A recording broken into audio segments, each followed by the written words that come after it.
За свободу треба змагатися.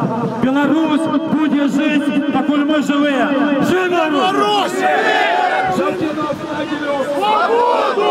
Максу Винянскому! Свободу! Люди мои родные, никому не верьте, когда кажешь, не залежит вас на шок. И в этом вы, есть надея Беларуси. На Беларусь нормальная европейская страна. Только дякуючи этой власти, которая нам будет навязать, что жить мы должны бедно, но недолго.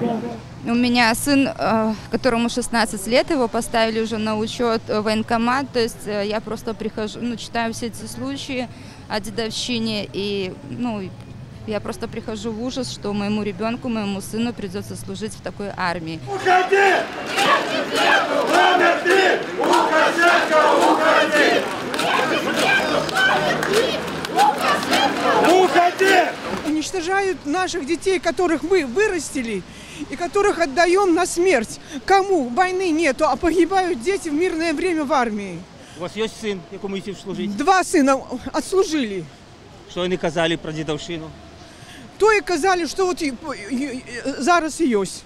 Свободу!